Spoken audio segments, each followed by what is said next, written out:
Hello students, इस video में हम मध्य प्रदेश बोर्ड कक्षा 10 गणित वर्ष 2026 के बोर्ड के प्रश्न पत्र के 2 अंक वाले प्रश्नों को हल करेंगे। आप सभी को ज्ञात होगा, आपके बोर्ड प्रश्न पत्र में प्रश्न संख्या 6 से प्रश्न संख्या 17 तक के जो प्रश्न हैं वो 2 अंकों के आते हैं। वर्ष 2026 में 2 अंकों के जो प्रश्न पूछे गए थे वो ये थे। इस वीडियो में हम इन सभी का हल देखेंगे। तो यहाँ पे हम शुरुआत करेंगे प्रश्न संख्या 6 से। प्रश्न संख्या 6 हमसे कह रहा है कि हमारे पास एक समांतर श्रेणी है, एपी है 7, 13, 19। इसका कौन सा पद 205 के बराबर होगा। ठीक है बच्चों, चलिए इसको हल करते हैं। इसको हम क्या करते हैं बच्चों, हल करते हैं। अब यहाँ पर जो हमें समांतर श्रेणी दे रखी है, यानी एपी जो हमें दे रखी है वो दे रखी है 7, 13, 19। अब हमें ये ज्ञात करना है कि उसका कौन सा पद 205 होगा। तो हम ये मान लेते हैं कि उसका एन वाला पद जो है वो 205 होगा। यानी अगर ये पहला पद है, ये दूसरा पद है, ये तीसरा पद है, तो इसी प्रकार ये कौन सा पद होगा, एन पद होगा। अब हमें यहाँ पर एन का मान ज्ञात करना है, कौन सा पद 205 होगा। अब देखिए, हमें सूत्र ज्ञात होता है कि ए एन का मान जो होता है वो ए प्लस एन माइनस 1 गुणा डी के बराबर होता है। यहाँ पर जो ए होता है वो प्रथम पद होता है और डी जो होता है वो सार्वंतर होता है। यही होता है बच्चों। ए जो होता है वो हमारे पास क्या होता है, यहाँ पर प्रथम पद होता है, और डी जो होता है वो हमारे पास क्या होता है, सार्वंतर। अब देखिए, ए एन का हम यहाँ पे मान रख देते, तो ए एन का मान हमारे पास कितना हो गया, 205 बराबर ए का मान कितना है, जो उसका प्रथम पद है। तो यहाँ पर इस श्रेणी में ए का मान हमारे पास कितना है, 7। प्रथम पद कितना है, 7, तो यहाँ पे 7 रख देते, प्लस एन माइनस 1। अब एन का मान तो हमें पता नहीं है, वही हमें ज्ञात करना है। डी सार्वंतर कितना है, सार्वंतर कैसे निकलेगा बच्चों, a2 माइनस a1 से। यही तो हमारे पास डी का मान होता है। सार्वंतर कैसे निकलता है कि a2 बाद वाले पद में से पहले वाले पद को रद्द कर दीजिए, माइनस कर दीजिए। तो ये हो जाएगा 13 माइनस 7। 13 माइनस 7 का मान कितना आ जाएगा, 6 आ जाएगा। तो इसका सार्वंतर कितना हो गया, 6। तो यहाँ पे रख दीजिए 6। चलिए इसको हल करते हैं। 205 बराबर 7 प्लस 6n माइनस 6, ये हो जाएगा 6। अब देखिए 7 में तो 6 गया तो कितना बचेगा, 1। तो हम यहाँ पे लिख सकते हैं कि 205 माइनस 1 बराबर 6 है। तो यहाँ से 6 एन का मान हमारे पास कितना आ जाएगा, 204। तो एन का मान कितना आ जाएगा, 204/6, ये आ जाएगा। अब इसको अगर हम 6 से भाग देंगे तो 6 × 18, 2 बचेगा, 6 × 24, ये हो जाएगा हमारे पास। ये हमारे पास उत्तर निकल कर आ जाएगा। यानी इस श्रेणी का जो 34वां पद होगा वो उसका मान कितना होगा, 205 होगा। इतनी बात आप लोगों को समझ में आ गई, यहाँ तो कोई प्रॉब्लम तो नहीं है। चलिए अब अगले चलते हैं, इसके अथवा वाले भाग को देखते हैं। प्रश्न संख्या 6 का जो अथवा वाला प्रश्न था वो था 2 अंकों वाली कितनी संख्या 3 से विभाज्य है। हमें ये निकालना है कि 2 अंकों की ऐसी कितनी संख्या है जो 3 से विभाज्य हो। तो हम सबसे पहले देखेंगे 2 अंकों की सबसे छोटी संख्या जो 3 से विभाज्य हो। तो 3 का अगर हम देखेंगे टेबल, तो 3 × 9 होता है, 3 × 4 = 12 होता है। तो यानी जो सबसे छोटी संख्या होती है वो जो 3 से भाज्य होती है वो क्या होती है, 12। इससे बड़ी क्या हो जाएगी, 15। इससे बड़ी क्या हो जाएगी, 18। अब हमें ये देखना है कि सबसे बड़ी संख्या जो 3 से भाज्य होगी 2 अंकों, तो सब 2 अंकों की सबसे बड़ी संख्या कौन सी होती है, 99। अगर हम इसको 3 से भाग देंगे तो पूरा चला जाएगा, पूरी चली जाएगी। कितनी बार जाएगी, 33 बार जाएगी, यही जाएगी बच्चों। तो 2 अंकों की बड़ी संख्या जो 3 से विभाज्य है वो कितनी हो गई, 99। अब हमें ये देखना है कि ये एक समांतर श्रेणी बन गई, 12, 15, 18, इनके बीच का जो अंतर है वो कितना हो गया, 3 हो गया।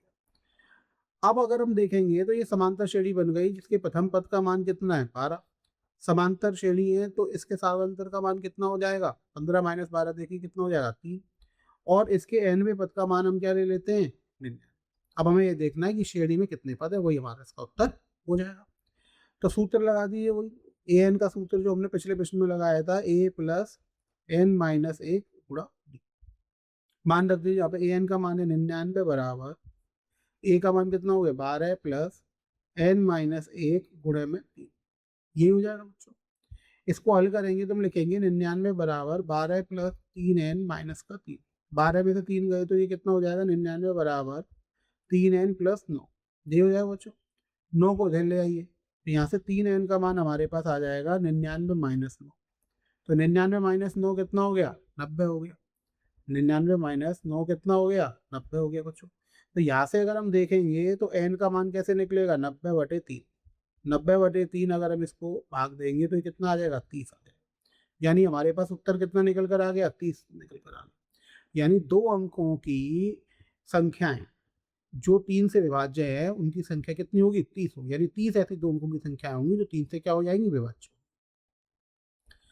चलिए अब अगले प्रश्न में चलते हैं। प्रश्न 7 वो कह रहा है आकृति में डी और बीसी समांतर रेखाएं। डी और कौन सी, बीसी। ये वाली रेखा और ये वाली रेखा जो है वो समांतर रेखा है। अब हमें एडी का मान ज्ञात करना है। तो देखिए यहाँ पे डी जो है वो त्रिभुज की भुजा बीसी के समांतर है, तो यहाँ पे हम थेल्स प्रमेय का यूज कर सकते हैं। थेल्स प्रमेय से हम ये कह सकते हैं कि यहाँ पे डी जो भुजा है वो ए बी को डी बिंदु पर और ए सी को ई बिंदु पर प्रतिच्छेद कर रही है।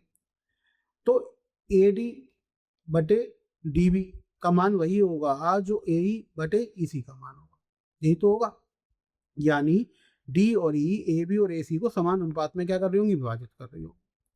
तो हम यहाँ पे कह सकते हैं कि अगर हम यहाँ पे हल करें इसका, तो हम यहाँ पे कह सकते हैं कि यहाँ जो डी है वो किसके समांतर है, बीसी के समांतर है ना। तो हम थेल्स प्रमेय से कह सकते हैं कि थेल्स प्रमेय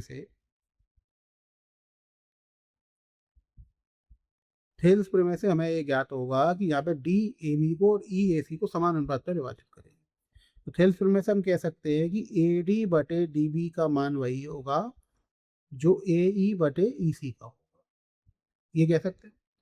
अब इनके मान रख दीजिए। ए डी का मान तो हमें निकालना ही है, तो मान लीजिए इसका मान हमने क्या मान लिया, ए डी का एक्स मान। तो एक्स बटे 7.2 बराबर 1.8 बटे 5.6, ये हो जाएगा।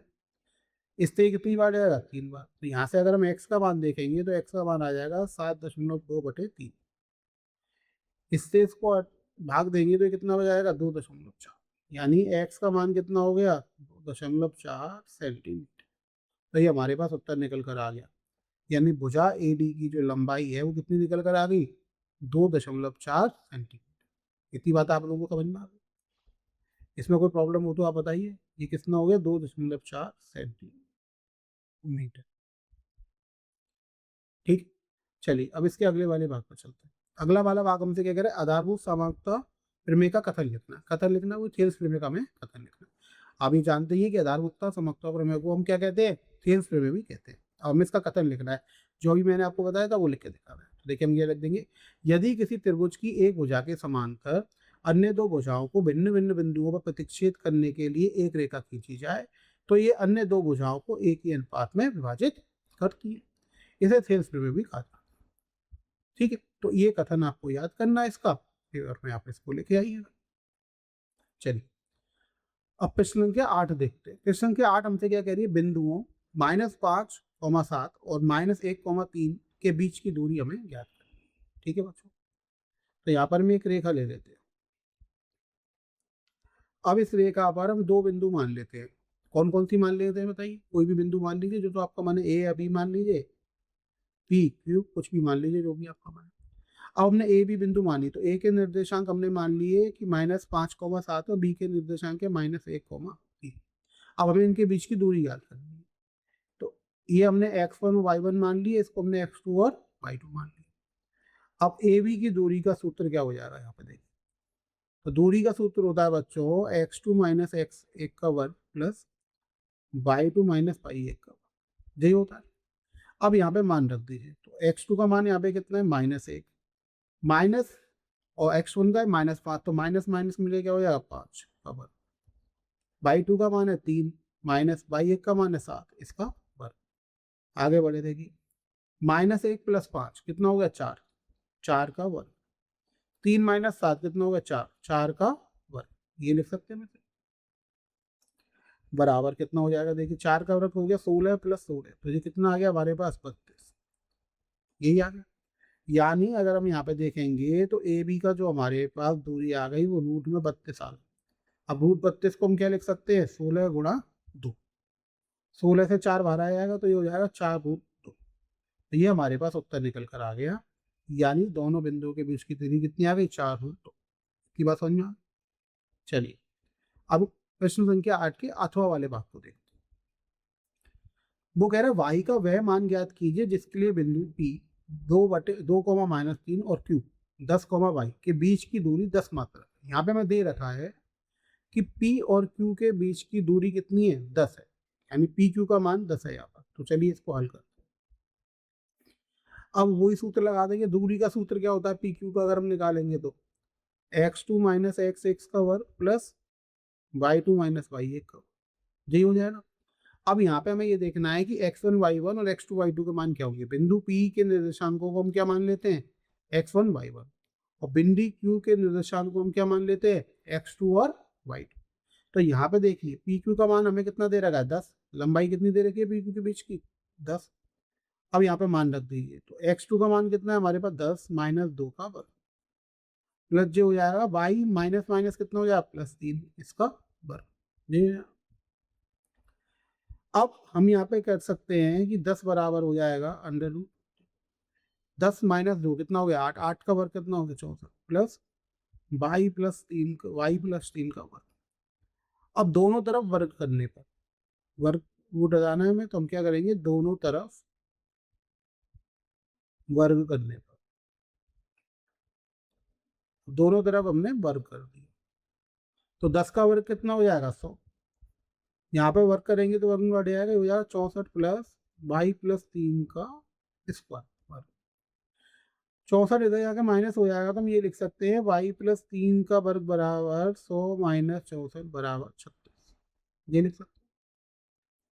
तो यहाँ से हम लिख सकते हैं कि y प्लस 3 का मान कितना आएगा, प्लस माइनस 6 के बराबर। 36 है तो प्लस माइनस किसके बराबर आ गया, 6 के बराबर आ गया। इतनी बात आप लोगों को समझ में आ गई। अब यहाँ पे दो स्थितियां बनेंगी, कौन कौन सी, एक तो y प्लस 3 का मान हमें 6 मिलेगा, तथा दूसरी स्थिति हमें मिलेगी कि y प्लस 3 का मान हमें क्या मिलेगा, -6 मिलेगा। दो स्थिति हो जाएगी। अगर हम यहाँ से देखेंगे तो y का मान कितना आ जाएगा, 3, 6 माइनस 3, और यहाँ से देखेंगे तो y का मान हमें पास कितना आ जाएगा, -9 आ जाएगा। तो यहाँ पे y के तो संभावित मान है ना, तो यहाँ पे y बराबर क्या हो सकता है, -9 भी हो सकता है, तथा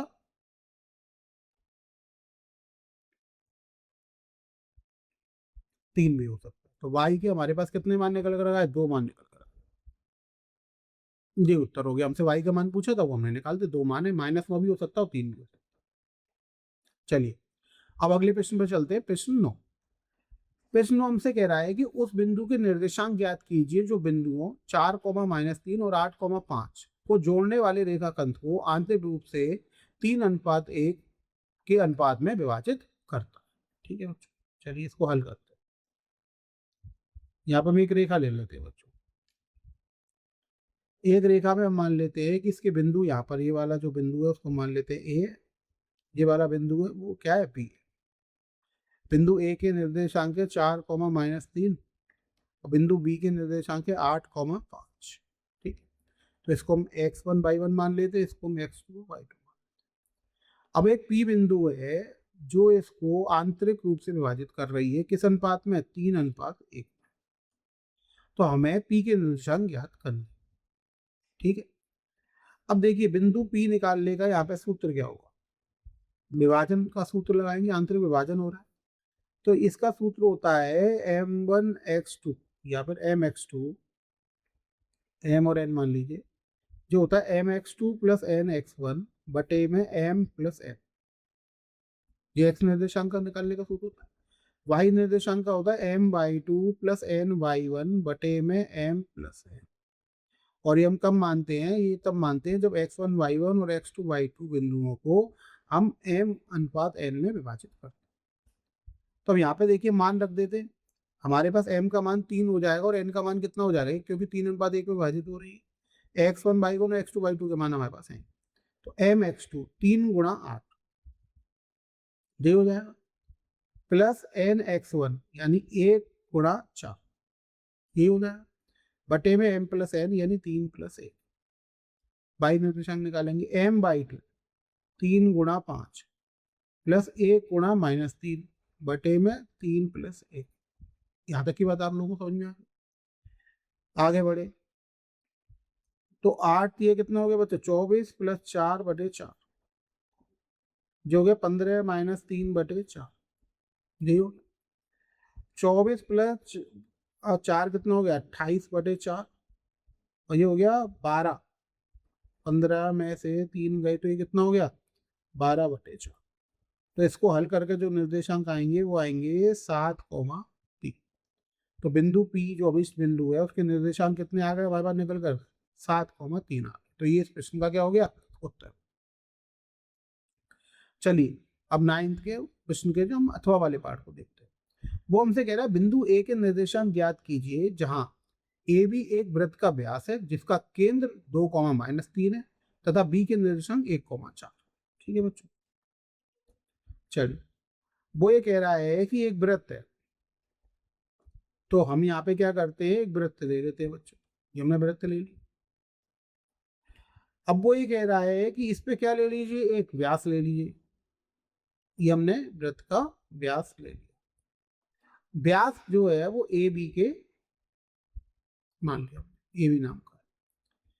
अब हमें एक निर्देशांक ज्ञात करने हैं यहाँ पर। अब हमें एक तो केंद्र दे रखा है सी, ये कितना दे रखा है हमें 2,-3, और हमें एक बी के निर्देशांक दे रखे हैं, वो क्या दे रखे हैं 1,4। अब जो ए के निर्देशांक हमें निकालने हैं उनको हमने मान लिया x, y। जो हमें निकालने हैं हमने मान लिया, तो इसको हम लिख देंगे माना a x, y। हमने ए के निर्देशांक क्या मान लिए x, y। अब हमें पता है कि केंद्र जो होता है वो व्यास का मध्य बिंदु होता है। केंद्र यहाँ पे व्यास का क्या होता है मध्य बिंदु होता है। तो हम यहाँ पे लिख सकते हैं कि यहाँ सी रेखा ए बी का मध्य बिंदु होगा। कैसा बिंदु होगा मध्य।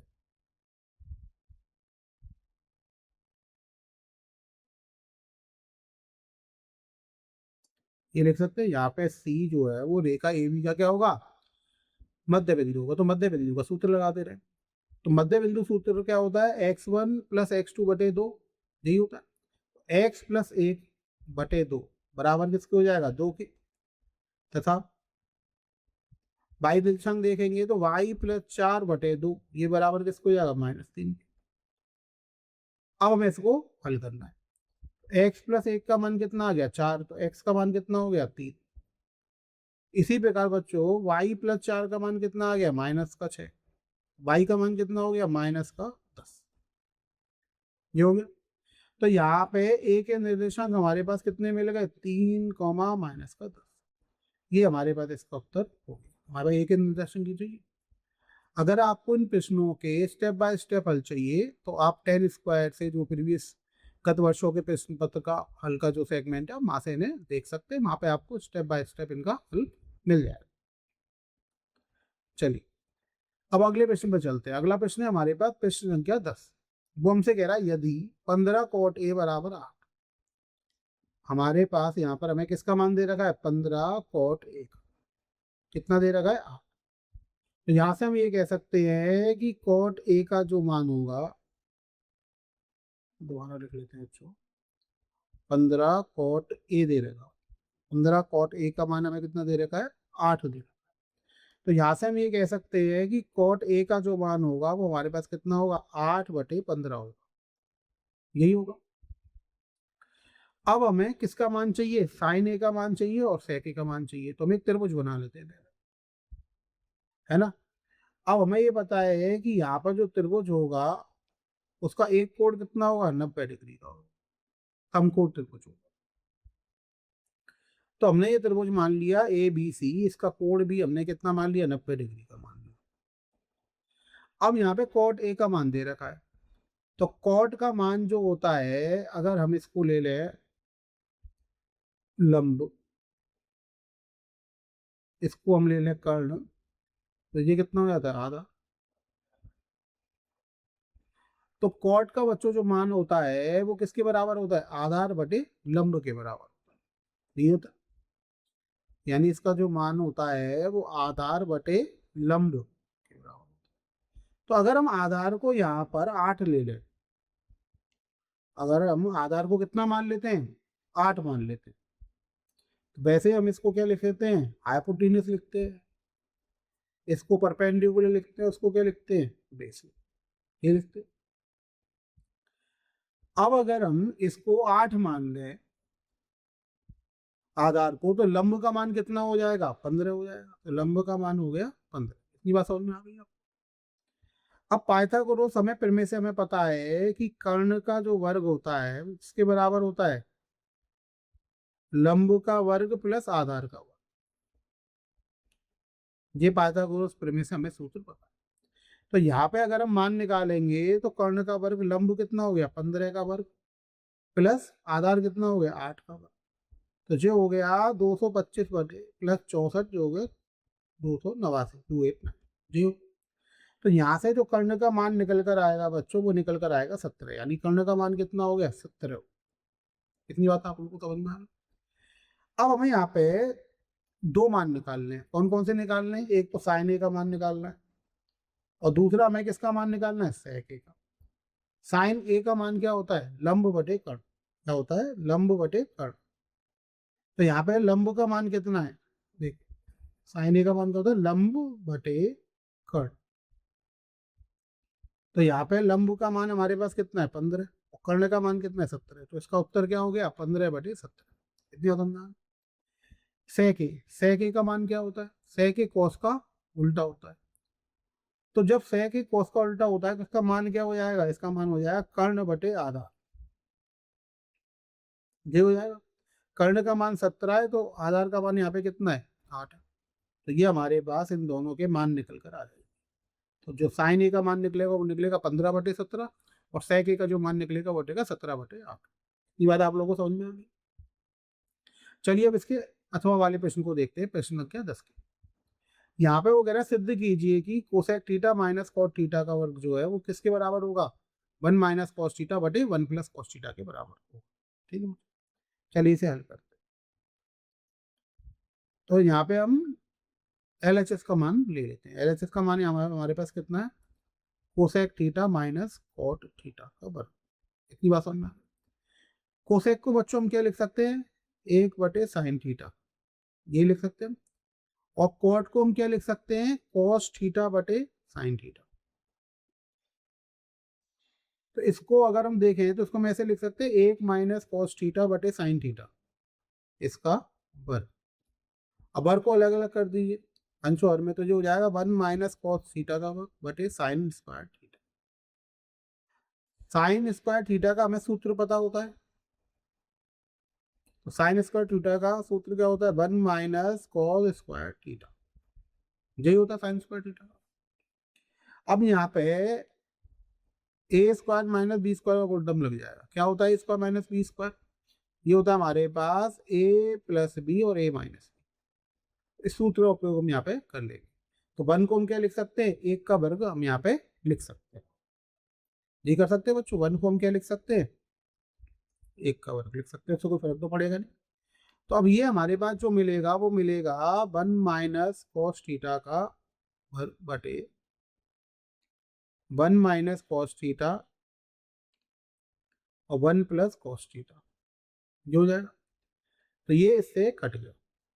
तो हमारे पास ये किसके बराबर आ गया ये आ गया 1 माइनस कॉस थीटा बटे में 1 प्लस कॉस थीटा।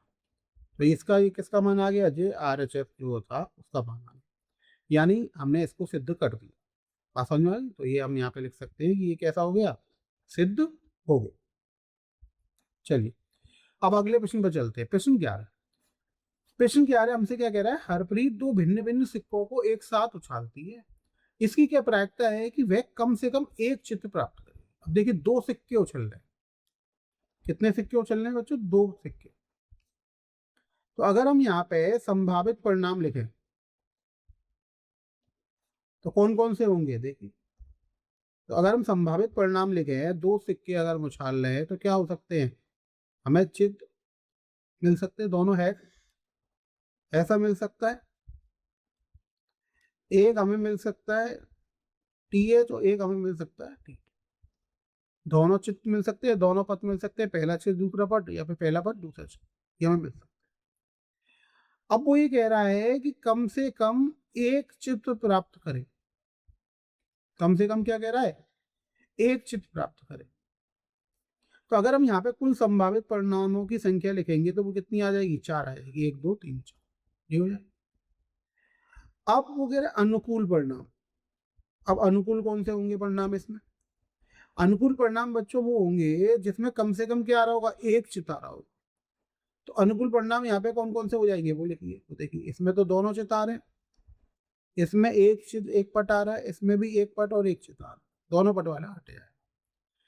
तो अगर हम ई को मान लें अनुकूल परिणाम, ई घटना को हमने क्या मान लिया अनुकूल परिणाम, और आप यहाँ पे लिख भी सकते हैं ई घटना को हम लिख देंगे कम से कम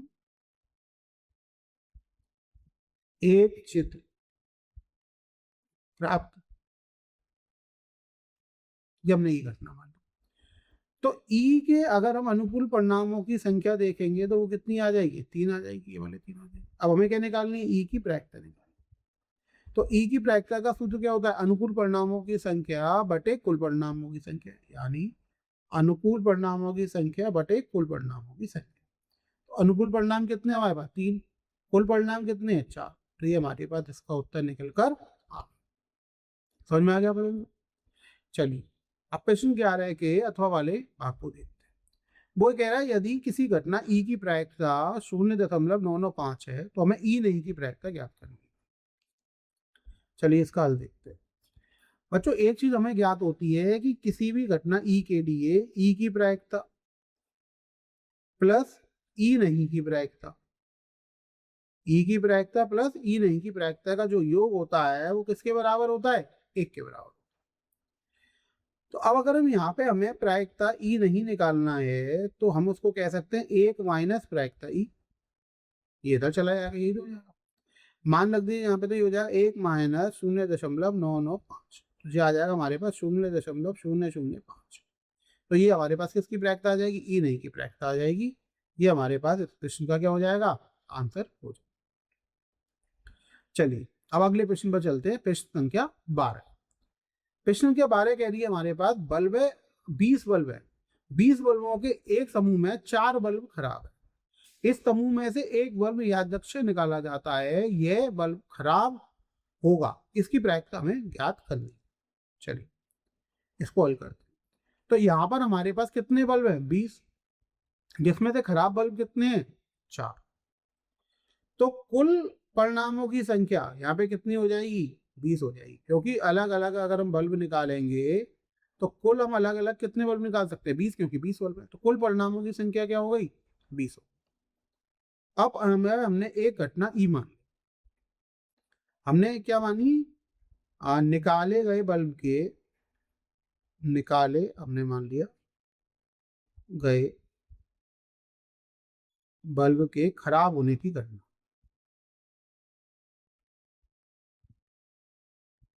हमने ये मान लिया कि निकाले गए बल्ब के खराब होने की घटना को जो है वो घटना ई दिखा रही है।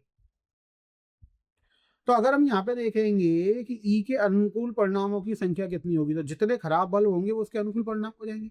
तो यहाँ पे कितने खराब बल्ब हैं, 4, तो उसके अनुकूल परिणामों की संख्या हमारे पास कितनी हो गई, 4 हो। यहाँ तक कोई प्रॉब्लम है तो बताइए। अब हमें वो कह रहा है कि इसकी प्रायिकता ज्ञात करो, तो सूत्र वही लगना है, अनुकूल परिणामों की संख्या बटे कुल परिणामों की संख्या।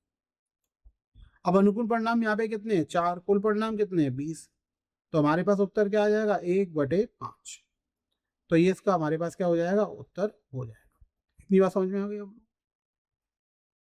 चलिए अब अगले प्रश्न पे चलते हैं। अगला प्रश्न हमसे कह रहा है, प्रश्न संख्या 12 का अथवा वाला पार्ट है ये हमसे कह रहा है कि एक बच्चे के पास ऐसा पासा है जिसके 6 फलकों पर निम्नलिखित अक्षर अंकित है।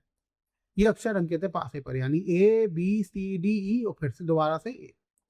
इस पासे को एक बार फेंका जाता है, इसकी प्रायिकता क्या आएगी, ए प्राप्त। ठीक है बच्चों, अब इसको हम हल करेंगे तो सबसे पहले वही आ जाएगा, कुल परिणामों की संख्या। सबसे पहले हमें क्या निकालना पड़ेगा, कुल परिणामों की संख्या। अब पासे पर हम देखेंगे कितने फलक हैं, 6 फलक हैं, ABCDE और ए। तो कुल परिणामों की संख्या कितनी हो जाएगी, यहाँ पे 6। अब हमने यहाँ पे एक ई मान लिया, तो हम यहाँ पे कर सकते हैं, ई को हमने माना ए प्राप्त होने की घटना, ए प्राप्त होने की घटना। तो अगर हम देखेंगे कि ई के अनुकूल परिणामों की संख्या कितनी होगी, जितनी बार ए आ रहा होगा, तो ए एक बार तो यहाँ आ रहा हो, एक बार यहाँ आ रहा है, 2 फलक पे आ रहा है, तो ई के अनुकूल परिणामों की संख्या कितनी हो गई, 2। अब हमें इसकी प्रायिकता निकालनी है की, तो वही हो जाएगा कि अनुकूल परिणामों की संख्या बटे कुल परिणामों की संख्या। ये वाला सूत्र लग जाएगा। अनुकूल परिणाम कितने हैं, 2 कुल परिणाम कितने हैं, 6, चला जा रहा 3 बार। तो यहाँ पे हमारे पास ई की जो प्रायिकता आएगी वो कितनी निकल कर आएगी, 1/3 निकल कर आएगी। ये उसका उत्तर हो जाएगा। समझ में आ गया आप लोग। चलिए अब अगले प्रश्न पर चलते हैं। प्रश्न संख्या 13 वो हमसे क्या कह रही है, एक बिंदु Q से एक वृत्त पर स्पर्श रेखा की लंबाई 24 सेंटीमीटर तथा Q की केंद्र से दूरी 25 सेंटीमीटर है, हमें वृत्त की त्रिज्या ज्ञात करनी है। देखिए हमने डायग्राम बनाया हुआ है, एक वृत्त है, हमने Q बिंदु से इस वृत्त पर स्पर्श रेखा खींची, तो स्पर्श रेखा क्या हो गई, PQ हो गई, जिसकी लंबाई कितनी है, 24। और वो कह रहा है बिंदु Q की मूल बिंदु केंद्र से, जो केंद्र है कहाँ के, केंद्र से दूरी कितनी है, 25 सेंटीमीटर है, तो O से इसकी दूरी कितनी हो गई, 25 सेंटीमीटर। अब हमें ये पता है कि स्पर्श बिंदु पर, यानी स्पर्श बिंदु यहाँ पे कितनी है, P पर, रेखा जो है वो स्पर्श रेखा की क्या होती है, लंबवत होती है। ये होती है, ये हमें ज्ञात है कि स्पर्श बिंदु पर रेखा जो है वो स्पर्श रेखा की क्या होती है, लंबवत होती है।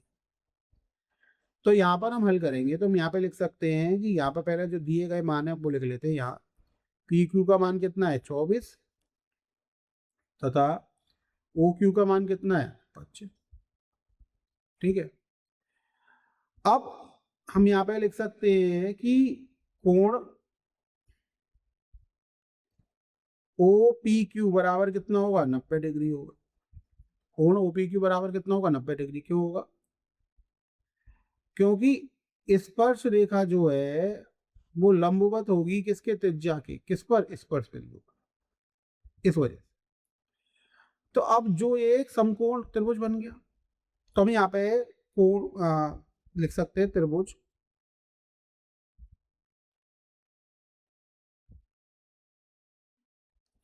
OPQ में पाइथागोरस प्रमेय लगा सकते हैं।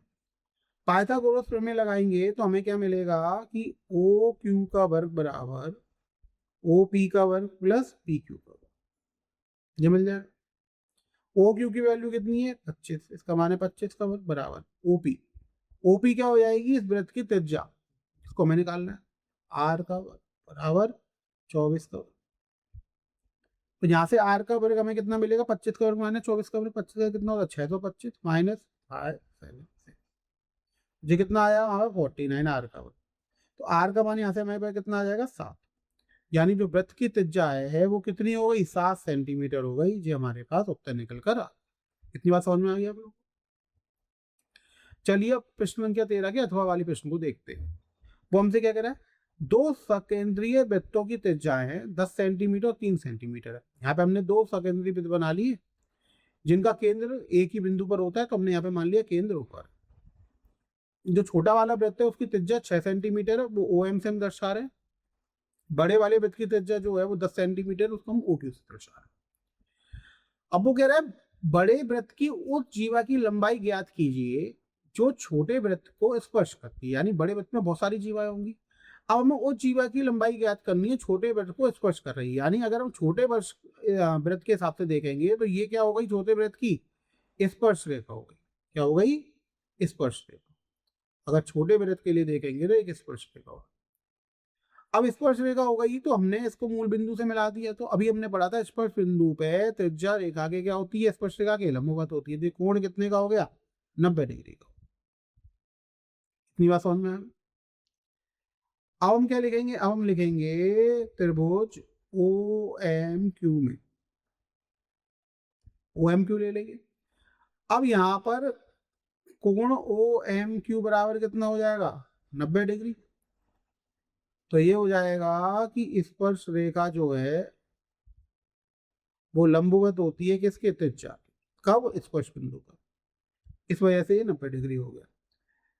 तो अब हम पाइथागोरस प्रमेय से क्या लिख सकते हैं कि OM का वर्ग प्लस MQ का वर्ग बराबर हो जाएगा OQ के वर्ग, ये लिख सकते हो। तो OM कितना हमारे पास, 6 का वर्ग प्लस MQ का वर्ग, ये हमें निकालना है अभी, MQ का वर्ग बराबर OQ कितना है, 10 का वर्ग। तो यहाँ से MQ के वर्ग का मान कितना हो जाएगा बच्चों, 10 का वर्ग हो गया 100 माइनस 6 का वर्ग कितना हो गया, 36। तो जी कितना निकल कर आएगा हमारे बच्चों से, तो MQ का मान हमारे पास निकल कर आएगा 8, वर्गमूल हो जाएगा तो 8 निकल कर आएगा। यहाँ तक अगर किसी को कोई प्रॉब्लम है तो बताइए, नहीं समझ में आ रहा? अब वो हमसे क्या कह रहा है कि हमें स्पर्शरेखा की लंबाई बतानी है, हमें पी क्यू की लंबाई बतानी है, ये तो करना है बच्चों। अब देखिए, बड़े वाले वृत्त के लिए जो पी क्यू है वो जीवा है, छोटे वाले वृत्त के लिए तो स्पर्श रेखा थी, लेकिन बड़े वाले वृत्त के लिए जो पी क्यू है वो क्या, जीवा। अब जीवा पर हमने यहाँ पे केंद्र से लंब डाल दिया, तो हमें पता है कि केंद्र से जीवा पर जब हम लंब डालते हैं तो उसको समद्विभाजित करती है, दो बराबर के भागों में विभाजित कर देती है। तो हम यहाँ पे कह सकते हैं कि यहाँ पर जो पी क्यू की लंबाई होगी वो 2 गुणा एम क्यू के बराबर होगी, यही होगी। जब समद्विभाजित हो रहा है तो आधे आधे में हो रहा है, तो 2 गुणा 8, तो पी क्यू की लंबाई हमारे पास कितनी निकल कर आ गई, 16 सेंटीमीटर निकल कर आ गई। तो ये हमारे पास उत्तर निकल कर आ गया पी क्यू। जीवा पी क्यू की लंबाई हमारे पास कितनी आ गई, 16 सेंटीमीटर आ गया बच्चों। चलिए अब अगले प्रश्न की तरफ चलते हैं। प्रश्न 40 वो हमसे क्या कह रहा है, लंबाई 6 सेंटीमीटर वाले एक ऊर्ध्वाधर स्तंभ की भूमि पर छाया की लंबाई 4 है। ये हमने एक चित्र बनाया हुआ है जिससे आपको ये आराम से समझ में आ जाए। तो ये स्तंभ है 6 सेंटीमीटर का, ए बी वाला ये स्तंभ है, तो इसकी जो हमारे पास छाया मिल रही है वो कितने की मिल रही है, 4 सेंटीमीटर की मिल रही है। जबकि उसी समय पर मीनार की, अब एक मीनार हमने मान ली पी क्यू, ये हमने मीनार मान ली है, पी क्यू क्या मानी है हमने, मीनार। ये पी क्यू हमने क्या मानी है, मीनार। मीनार की छाया की लंबाई कितनी है, 28 मीटर। तो हमें मीनार की ऊंचाई ज्ञात करनी, यानी हमें एच का मान ज्ञात करना है कि मीनार कितनी ऊंची होगी। समय एक ही है। अब समय एक ही है तो बच्चों अगर ये वाला कोण का मान x है तो ये वाले कोण का मान भी x होगा। क्यों होगा, क्योंकि यहाँ पे x क्या है, सूर्य का उन्नयन कोण, सूर्य का उन्नयन कोण, यही है। तो एक ही समय पे सूर्य का उन्नयन कोण क्या होगा, बराबर होगा, तो जो x और x बराबर हो जाए। अब हमें पता है कि स्तंभ भूमि के साथ कितने डिग्री का कोण बनाएगा, 90 डिग्री का। इसी तरह मीनार जो है भूमि के साथ कितने डिग्री का कोण बनाएगी, 90 डिग्री का। दो कोण बराबर हो गए, बताओ। तो हम यहाँ पे लिख सकते हैं त्रिभुज ए बी सी और त्रिभुज पी क्यू आर में हम लिख सकते हैं कि एंगल कोण ए सी बी बराबर कोण पी आर क्यू बराबर एक्स।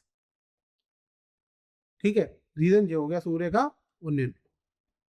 दूसरा हम लिख सकते हैं एंगल ए बी सी, कोण ए बी सी बराबर कोण पी क्यू आर बराबर 90 डिग्री।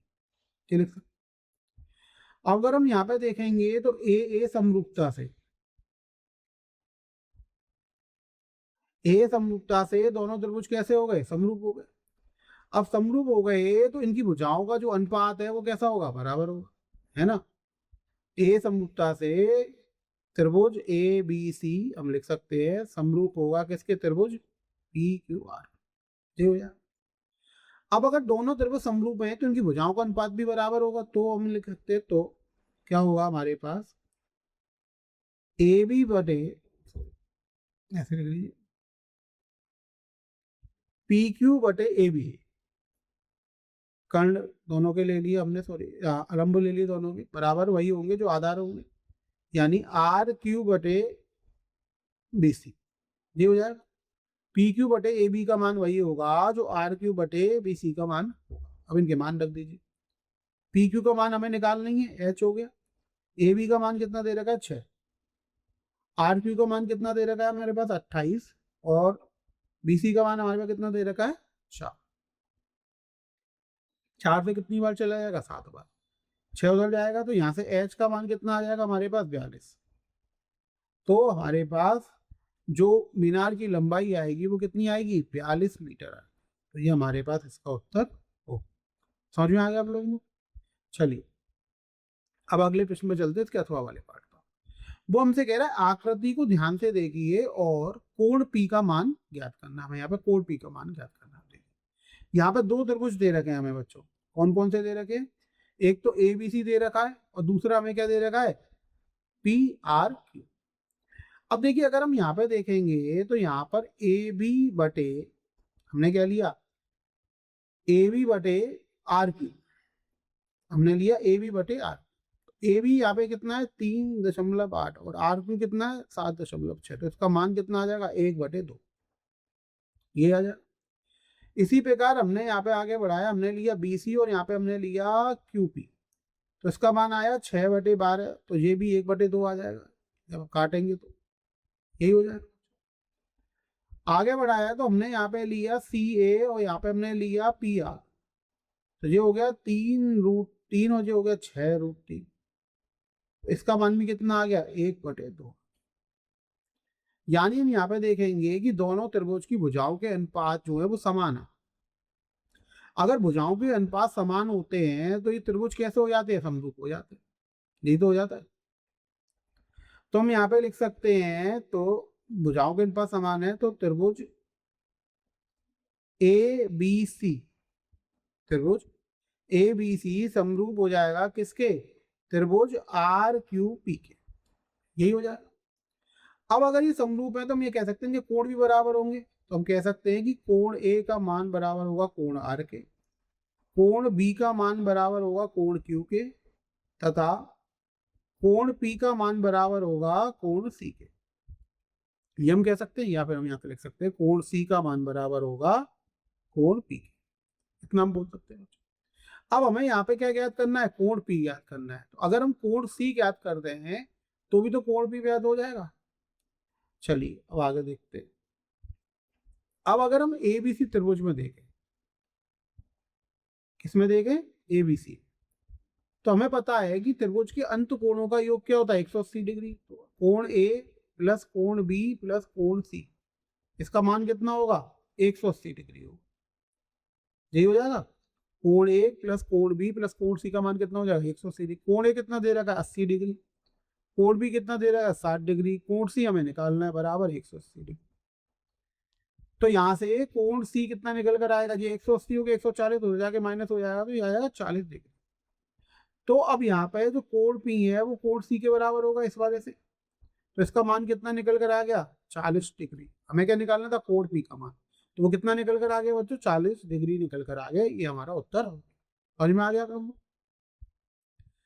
चलिए अब अगले प्रश्न पे चलते हैं। अगला प्रश्न है प्रश्न 15, ठीक है बच्चों। प्रश्न 15 हमसे कह रहा है कि संख्या 510 और 92 का अभाज्य गुणनखंड विधि से हमें क्या ज्ञात करना है, SCF ज्ञात करना है, ठीक है। तो चलिए सबसे पहले हम इसके क्या करेंगे, अभाज्य गुणनखंड करेंगे। अब हमें अभाज्य गुणनखंड दो संख्याओं के करने, तो 510 के और एक 92 के, तो दोनों के कर लेते। पहले 2 से चला जाएगा, तो 2 दूनी 4, 1 बचे 2 पंजे 10, 255 बार जाएगा। अब ये 2 से तो जाएगा नहीं, अब ये 3 से चला जाएगा, 3 अट्ठे 24, 3 पंजे 15। अब ये 3 से भी नहीं जाएगा, अब ये 5 से चला जाएगा, तो 5 से कितनी बार जाएगा 17 बार, 17 से कितनी बार जाएगा 1 बार। तो यहाँ पे अगर हम 510 के अभाज्य गुणनखंड लिखेंगे तो हो जाएगा 2 गुणा 3 गुणा 5 गुणा 17, ये हो जाएगा हमारे का। अब दूसरी संख्या जो है वो 92 है, तो इसके अभाज्य गुणनखंड लिखिए, 2 से लिखेंगे तो ये कितना बचेगा 46, फिर 2 से करेंगे तो जो हो जाएगा 23 अभाज्य संख्या है, तो इसका क्या हो जाएगा 23 से हो जाएगा। तो यहाँ पे इसके अभाज्य गुणनखंड लिखेंगे तो हो जाएगा 2 गुणा 2 गुणा 23।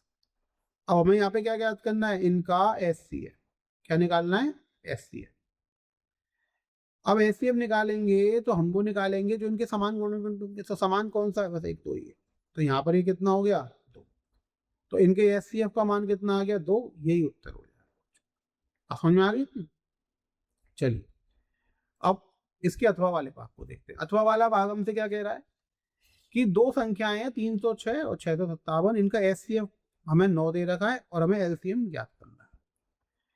तो बच्चों हमें एक सूत्र पता होता है, क्या होता है कि जैसे हमने दो संख्याएं ली A और B, है ना, हमने दो संख्याएं ली, तो अगर हम A और B के SCF निकाल लें और LCM निकाल लें तो इन दोनों का जो गुणा होगा SCF और LCM का वो संख्याओं के गुणन के बराबर होगा, यही होता है। तो दो संख्याओं का अगर हम गुणन निकाल रहे हैं तो उनके SCF उनके LCM के गुणे के बराबर होता है, ये हमारे पास सूत्र होता है। तो अगर हम यहाँ पे रखेंगे तो यहाँ पर हम लिख सकते हैं कि हमारे पास संख्या कौन कौन सी है, 306 और 657। तो इनके SCF और अगर इनके LCM का हम गुणा कर रहे हैं तो वो किसके बराबर होगा, वो इन संख्याओं के गुणन के बराबर होगा, यानी वो बराबर हो जाएगा 306 गुणा 670। अब इनका एचसीएफ हमें कितना दे रखा है, एचसीएफ का मान हमें दे रखा है 9।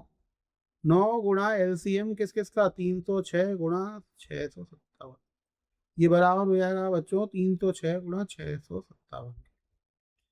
तो यहाँ से अगर हम एलसीएम का मान देखेंगे तो एलसीएम का मान हमारे पास जो निकल कर आएगा, कितना निकल कर आएगा बताइए। यहाँ पे अगर हम इसके एलसीएम का मान देखेंगे तो यहाँ पे जो एलसीएम का मान निकल कर आएगा वो हो जाएगा 306 गुणा 657 बटे, ये हो जाएगा। अब अगर हम इसको हल कर लें तो हमारे पास इसका मान मिल जाएगा। अब देखिए 306 गुणा 657, इसका अगर हम मान निकालेंगे तो इसका मान ये आप करके दिख, बटे में क्या है 9। अब 9 से अगर हम इसको भाग दे देंगे तो इसका मान आएगा 2 2 3 3 8। तो ये हमारे पास क्या आ गया, इन संख्याओं के एलसीएम का मान आ गया। तो ये हमारे पास इसका क्या आ गया, उत्तर आ गया। समझ में आ गया अपने को। चलिए अगले प्रश्न की तरफ चलते हैं। प्रश्न 16 है। प्रश्न 16 हमसे क्या कह रहा है, बहुपद 6x² - 3 - 7x के शून्य का हमें ज्ञात करना है। शून्य क्या होते हैं, एक्स के वो मान जिन्हें हम रखें तो हमें इस बहुपद का मान कितना मिल जाए, शून्य मिल जाए। तो शून्य निकालने के लिए इस बहुपद को हम किसके बराबर रख देंगे, शून्य के बराबर रख देंगे। तो इसको हम ऐसे लिख सकते हैं 6x² - 7x - 3 बराबर 0। सही। अब यहाँ पे हम क्या करेंगे, इसके फैक्टर करेंगे। तो 6 दिया 18 हो गया, 18 के ऐसे गुणनखंड करो कि हमारे पास क्या मिल जाए, 7 मिल जाए। तो 9 और 2 कर सकते हैं। तो हम इसको लिख सकते हैं 6x² - 9x प्लस का 2x - 3 बराबर 0। अब इसमें 3x बाहर ले लीजिए तो ये बचेगा 2x - का 3 माइनस साइन प्लस ही ले लीजिए 2x - 3। अब इन दोनों में से हम क्या ले सकते हैं, 2x - 3 को बाहर लेंगे तो जो हो जाएगा 3x + 1 बराबर जी, ये हो जाएगा। अब शून्य निकालने के लिए इन दोनों को अलग अलग 0 के बराबर रख तथा 3x + 1 बराबर 0। तो यहाँ से जो x का मान निकलेगा वो 3/2 निकलेगा और यहाँ से जो x का मान निकलेगा माइनस का 1/3 निकलेगा। तो अगर हम कहेंगे कि हमें जो फाइंड करने थे अभी शून्य, तो अभी शून्य जो हो जाएंगे वो क्या हो जाएंगे, 3/2 तथा माइनस का 1/3। ये हमारे पास उत्तर निकल कर आ जाए, यानी दिए गए बहुपद के 2 शून्य के वही है। समझ में आ गई। चलिए अब अगले प्रश्न पर चलते हैं, इसका अथवा वाला पार्ट। 16 का अथवा वाला पार्ट हमसे कह रहा है, एक द्विघात बहुपद ज्ञात कीजिए जिसके शून्यों का योग तथा गुणनफल क्रमशः √2 और 1/3। यहाँ पे हमें द्विघात बहुपद ज्ञात करना है। अब देखिए हम इसको हल करेंगे तो हम अगर हम मान लेते हैं माना बहुपद, यहाँ पे हम बहुपद को मान लेते हैं तो बहुपद क्या होगा हमारे पास, बहुपद होगा px बराबर ax² 2 + bx + 3, यही होगा बहुपद। अब शून्यकों का योग, शून्यकों का योग बच्चों जो होता है उसका मान क्या होता है, शून्यकों का योग का मान होता है माइनस का b/a, यही होता है। अगर बहुपद हमारे पास ax² + bx + c है तो इसके शून्यकों का योग क्या होता है, माइनस का b/a। तो इसका मान हमारे पास कितना दे रखा है इन्होंने, √2, क्योंकि शून्यकों का योग पहले दे रखा है √2। इसी तरह शून्यकों का गुणनफल, शून्यकों का गुणनफल उसका मान किसके बराबर होता है, c/a के बराबर होता है। ठीक है, इसका मान हमें कितना दे रखा है, 1/3। अब यहाँ पे हम हर बराबर कर लेंगे। यहाँ पे हर का मान कितना है 3 और यहाँ पे हर का मान कितना है 1, बराबर कर लो। पहले 3 का गुणा कर दो, 3 का गुणा करने पर आ जाए। अब यहाँ पे माइनस साइन और चाहिए होता है तो हम माइनस का गुणा करेंगे और माइनस का ही क्या करेंगे, भाग करेंगे। या फिर हम ऐसा कर सकते हैं कि -1 भाग ले, 1 माइनस का इसके साथ करते हैं। अब जो हो गया, अब यहाँ पे हर बराबर हो गए तो हम यहाँ पे लिख सकते हैं कि यदि हम a बराबर 3 मान लें, a बराबर हम क्या करें 3 मान लेते हैं, a का मान हम 3 मान लेते हैं, दोनों जगह a का मान हम 3 मान लेते हैं तो b का मान हमारे पास कितना हो जाएगा, माइनस का 3√2 और c का मान हमारे पास कितना हो जाएगा, 1 हो जाएगा। क्योंकि हर बराबर कर लिए जब हमने तो अंश की तुलना हो गई। तो यहाँ पे अगर a का मान 3 है तो c का मान 1 हो जाएगा, और b का मान माइनस, तो ये वाला हो ही गया, b का मान कितना आया -3 याद अगर किसी को कोई प्रॉब्लम हो तो बताओ। तो ये हमारे पास मान जो आ जाएगा आया -3। इतनी बात समझ में आ गई आप लोग। अब बहुपद, तो अगर हमारे पास ए बी सी के मान मिल गए तो बहुपद पी एक्स का मान भी मिल जाएगा। वो हो जाएगा ए का मान रखिए, यहाँ पे ए का मान कितना है, ए का मान है 3x²। बी का मान रख दीजिए -3√2x+1। तो ये हमारे पास बहुपद का मान आ गया। इसको आप ऐसे भी लिख सकते हैं, अगर के से गुणा कर देंगे तो वो सारे बहुपद जो इस कंडीशन को संतुष्ट करेंगे वो सारे निकल आएंगे। यानी अगर पूरे बहुपद में हम 3 का गुणा कर देंगे तो भी हमारा ये उत्तर सही बना है। इसके 2 उत्तर निकल कर आ गए। आपके का मान 1 2 3 4 5 रखते जाइए, बहुत सारे बहुपद मिलते जाएंगे जो जिनके शून्यों का योग कितना होगा √2 और गुणनफल कितना होगा 1/3। इतनी बात समझ में आ गई। चलिए अब अगले प्रश्न पर चलते हैं। प्रश्न 17। प्रश्न 17 हमसे क्या कह रहा है, द्विघात समीकरण है, इसके हमें मूल ज्ञात करने। ठीक है, वहां पे हमें शून्य ज्ञात करने थे, वो बहुपद था। अब यहाँ पे समीकरण आ गया तो क्या ज्ञात करने, मूल ज्ञात करने। समीकरण को लिख लीजिए 2x² - x + 1/8 बराबर 0। ये हमारे पास आ गया। अब यहाँ पे 8 से गुणा कर सकते हैं, तो 8 से गुणा करने पर जो हो जाएगा 16x² - 8x + 1 बराबर 0, क्योंकि 0 से गुणा करने पर कोई फर्क पड़ेगा। अब यहाँ पे मध्य बिंदु को हम देखेंगे, तो मध्य बिंदु को कैसे बांट सकते हैं हम, देखिए 16 × 1 16, 16 के ऐसे वो करिए गुणनफल की 8 आ जाए तो 4 और 4, तो उसको हम लिख सकते हैं 16x² - 4x - 4x + 1 बराबर 0। जी हो जाएगा, 4x + 1 बराबर 0। तो अगर हम इनमें से 4x बाहर ले लें तो ये हो जाएगा 4x - 1, यहाँ से माइनस साइन बाहर ले लेंगे तो जो हो जाएगा 4x - 1 बराबर 0। अब इन दोनों में से अगर हम 4x - 1 बाहर ले लें तो ये भी बचेगा 4x - 1 बराबर 0। ये हो जाएगा। तो यहाँ से हमें क्या मिल गया, 4x - 1 का वर्ग बराबर 0। इसका मतलब 4x - 1 बराबर 0। तो x का मान कितना हो गया हमारे पास 1/4। x का मान कितना हो गया हमारे पास 1/4। यानी इसके मूल जो है वो समान होंगे, है ना।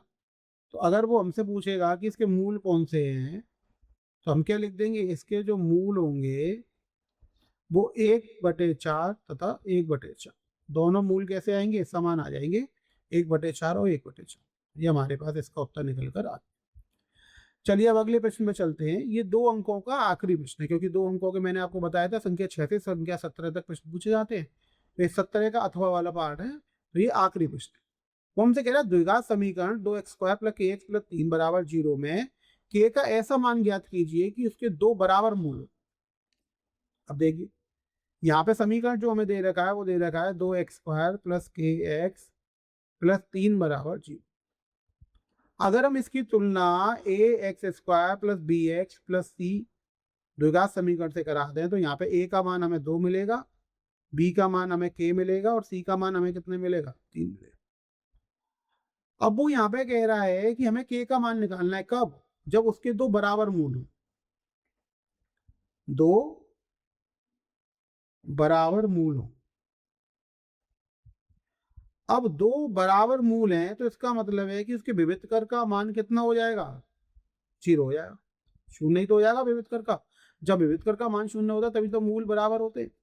अब विविधकर का मान अगर 0 के बराबर है तो विविधकर होता है कितना है, b² - 4ac के बराबर। तो इसका मान कितना हो जाएगा 0 हो जाएगा। b का मान कितना है, यहाँ पे रख दीजिए k² - 4 × 2 × 3 बराबर कितना हो गया 0 के हो गया। तो यहाँ से हम कह सकते हैं k² - 4 दूनी 8 24 बराबर 0। यही हो जाएगा बच्चों। अब हम यहाँ से अगर और आगे निकालेंगे तो यहाँ से हम कह सकते हैं कि k² का जो मान होगा वो किसके बराबर होगा 24 के बराबर। अब k² का मान अगर बच्चों 24 के बराबर है तो k का मान किसके बराबर हो जाएगा 24 के वर्गमूल के बराबर हो जाएगा। तो इसको हम क्या लिख सकते हैं 4 × 6 24 को, तो 4 से 2 बार आया तो 6। अब जब वर्ग घटाएंगे तो हम यहाँ पे क्या लगा सकते हैं, प्लस माइनस लगा सकते हैं, क्योंकि k का मान प्लस माइनस भी हो सकता है। तो ये हो गया हमारे, तो हमारे पास उत्तर आ गया कि k का मान क्या होगा, के का मान 2√6 हो सकता है, प्लस का और माइनस का। तो ये हमारे पास इसका आंसर निकल कर आ, के 2 मान होंगे, दोनों में से कोई भी ले लीजिए।